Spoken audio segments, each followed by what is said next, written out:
is what you're made of. You are perfect and pure, even if you're not sure. It's what you're made of. L-O-V-E, love. What does having a little faith mean to you? I don't get on my knees and do this anymore because I'm not praying to something outside of me. I'm having a faith that there is an eternal source within me and that it's within everything in creation. You know, a couple of weeks ago we did a message and we talked about what is God to you? What do you mean by God? So whatever it is, have a little faith in that. Whether it's divine energy, whether you call it God or not.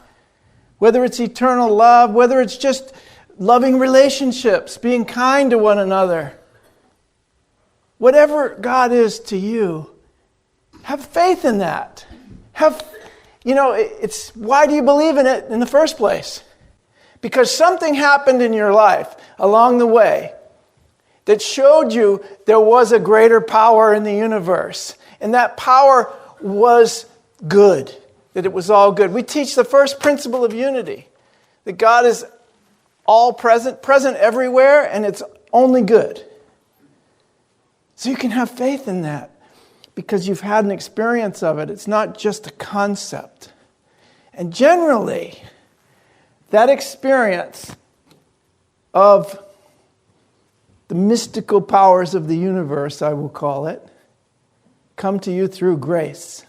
That's the vehicle for God. That's the vehicle for good. That's the energy, the spiritual energy of good coming into your life. It's an experience. It's an actual energy that comes and it just pervades all things. And it usually washes away whatever you're perceiving.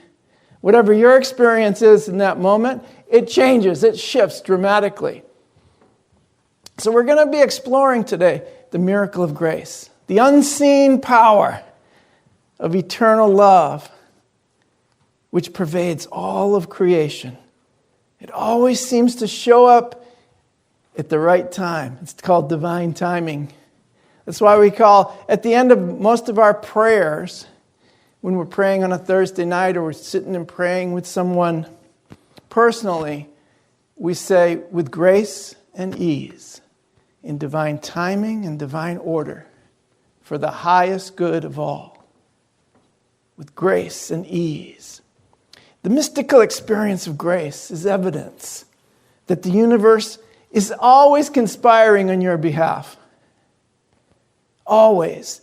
The evolution of human consciousness is in a state of expansion at all times.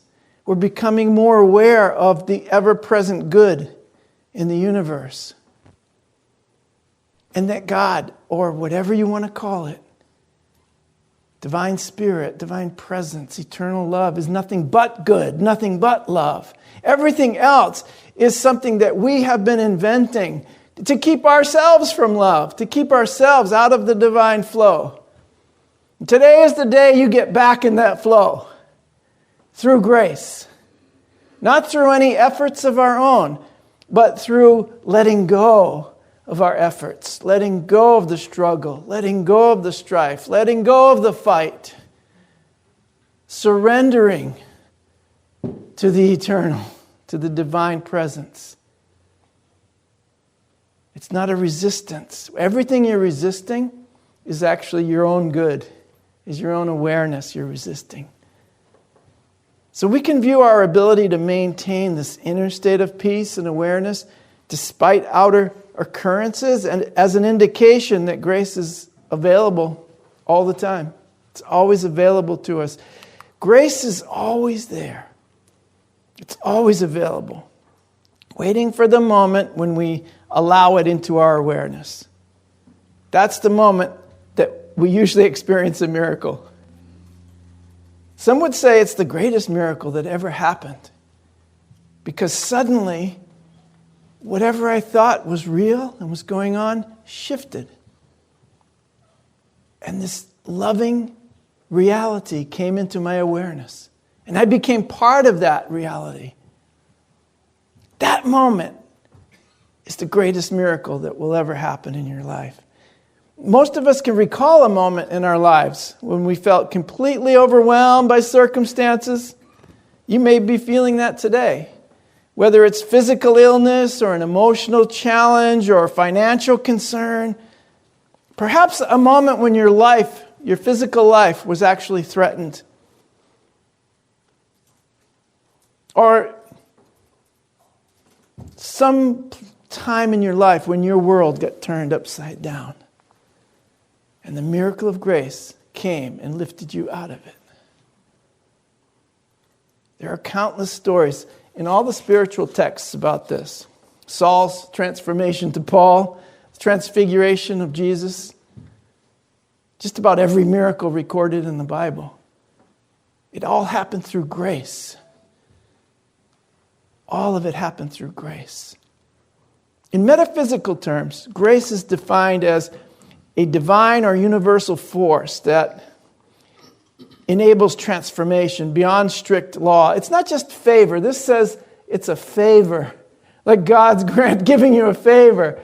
But it's more of a force, I call it. It's always there. It's not like, oh, I'm going to give you a favor today, and you're going to have a miracle of grace. No, it's always there. The miracle happens because somehow I let down my guard, and it came into my awareness.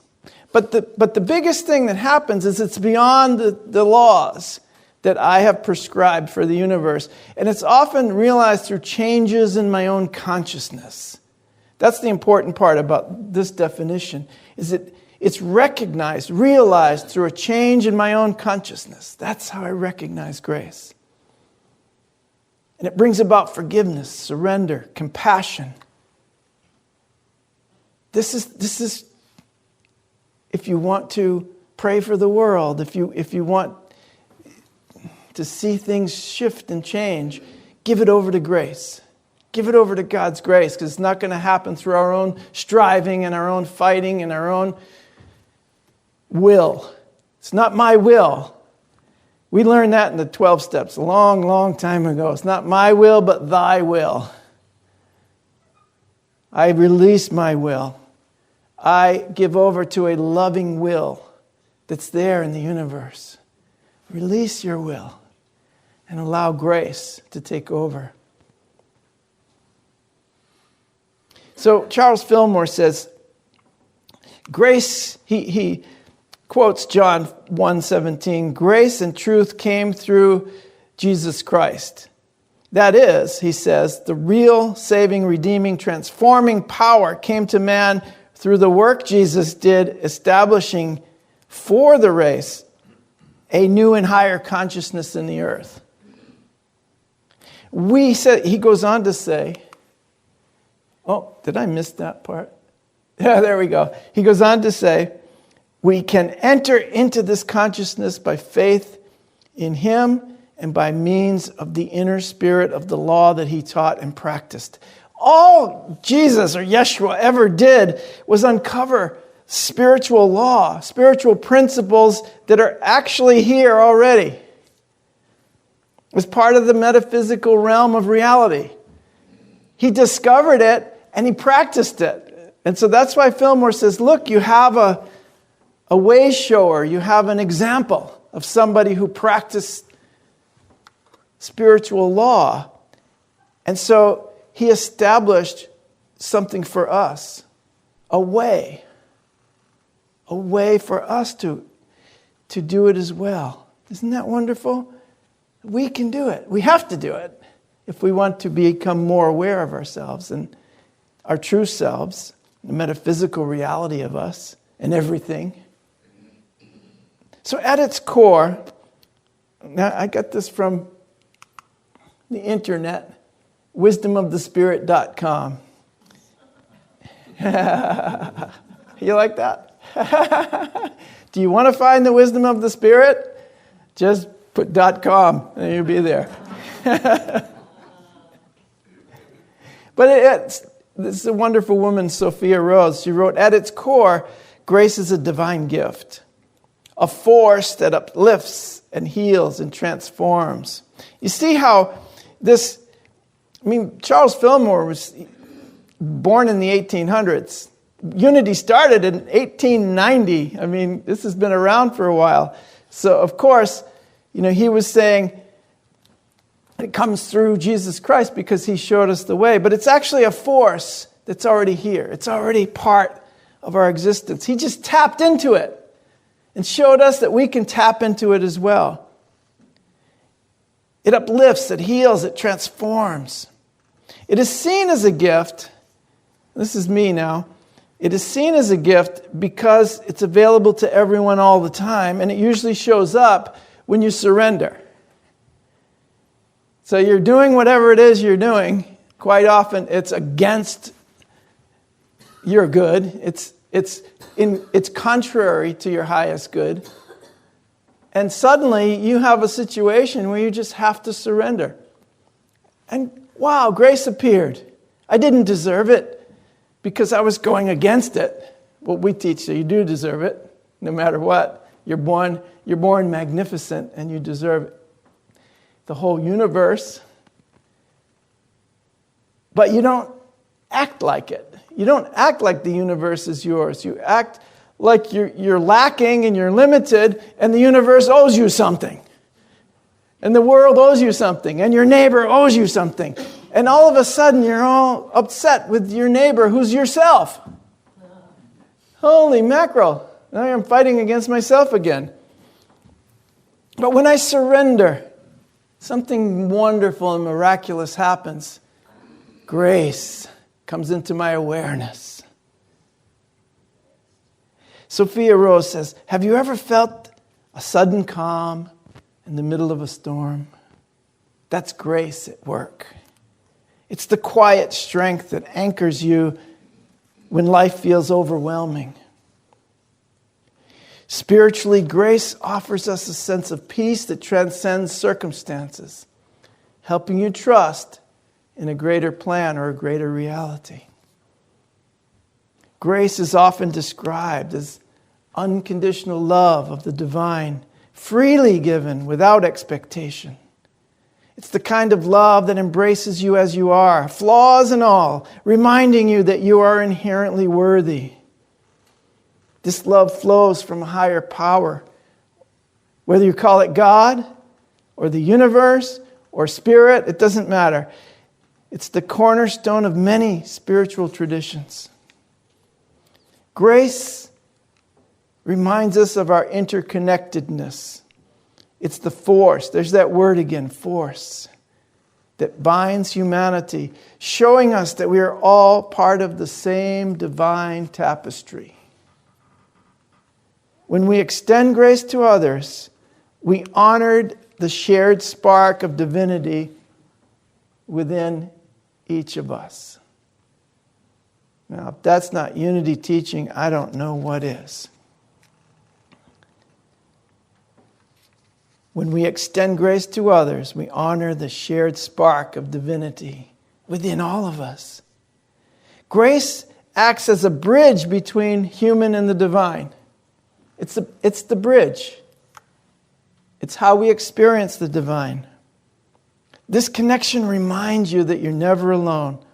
One of the most powerful aspects of grace is the ability to forgive.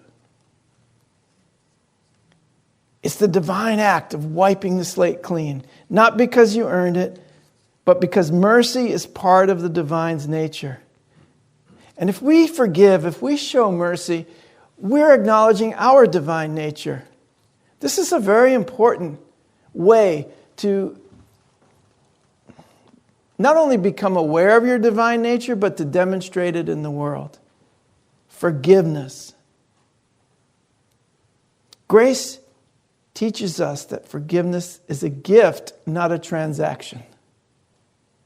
And it invites us to extend that same compassion to others. Grace has the power to change lives. It's the spark that ignites personal growth, helping to free us from old patterns and step into the highest version of ourselves.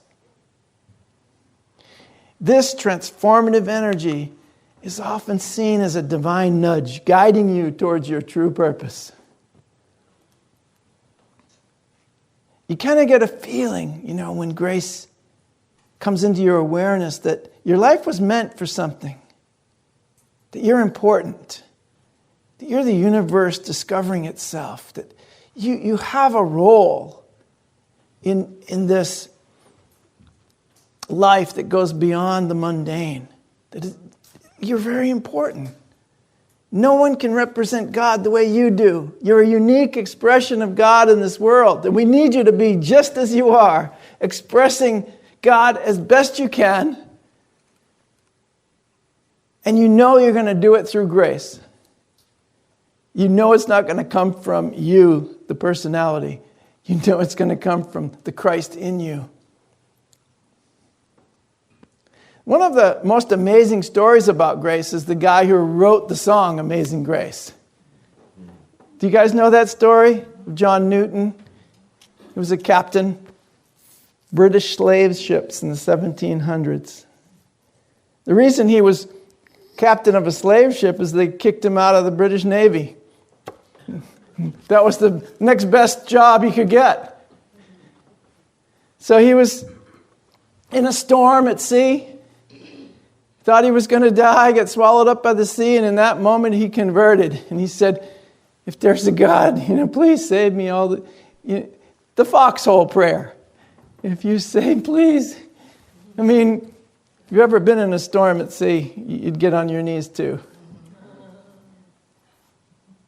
And when the storm passed and he was still alive, he thought, wow, that was the grace of God. He didn't immediately come out against slavery, but he immediately was converted to Christianity, and he became one of the biggest preachers of the time in Britain. And eventually, he started lobbying for better conditions for the slaves as they were going across the sea. But that grew. It took time for that grace to really permeate his being, so it transferred to just caring about himself to caring about others. It took time for that to evolve in him. It didn't happen right away. We often think, it happened right away. He was a slave guy, and he thought that he was doing something wrong, and that he had a change of heart. No. He thought, wow, I got saved. I didn't die. It must have been God saved me. It wasn't that they all were saved. And it wasn't that he thought, oh man, I was really doing something wrong here. No, he continued to be captain of slave ships for a while. But slowly that experience worked in his consciousness, and slowly he became a new man, a new person. And I would say for many of us, that process is a slow, continual transformation of our minds. It's not immediate like Saul to Paul. It's not immediate transformation to light, transfiguration to light. It takes time because we are in time, or we believe we are in time. Not that time is real, but we believe we're in time. To the extent of our belief, that's the time it will take us to transform. So what I love about this is that when grace happens, when it comes into your awareness, you are given something different. A spiritual principle now is within your soul by experience. And something Jackie Woodside said last week is everything that happened in her life, all the positive things, all the amazing things that happened in her life were the result of spiritual principles consistently applied. And I would say this is what we are focusing on now. Taking that experience of grace and then consistently applying the spiritual principles associated with grace in our life. Grace will open the door for us, but we have to walk through it. We have to continue to take steps every day in a direction of our good and in the direction of truth. Martin Luther King said, faith is taking that first step even though you don't see the whole staircase. Oh, I love this. Rumi said, he said, when you start to walk on the way appears. So I suggest that when we take that step, grace is what is guiding our feet. We cannot see the path clearly because it's a spiritual path. But when we take the step, everything is manifest from the spiritual realm before you, and you see that next step. Take it. Take it. Just keep moving. Just take that step. I love how this is a great image because it's very mindful. The guy who's walking here, where is his focus? Directly out there, not down here. He's not even caring about the path down here because the path is up here. The path is coming from his heart and his mind acting as one thing. And he's taking that step. And his focus is on the goal. His focus is in the spiritual realm. It's on the goal of truth. It's on the goal of spirit. He's completely focused on where he is headed. He's not worried about what's going on down here. You guys get that? Don't worry about that stuff. Keep your eyes focused on the prize. Walk in grace, my friends, and I guarantee you that you'll be walking in love, you'll be walking in good, you'll be walking in your highest truth. And so it is. I love you.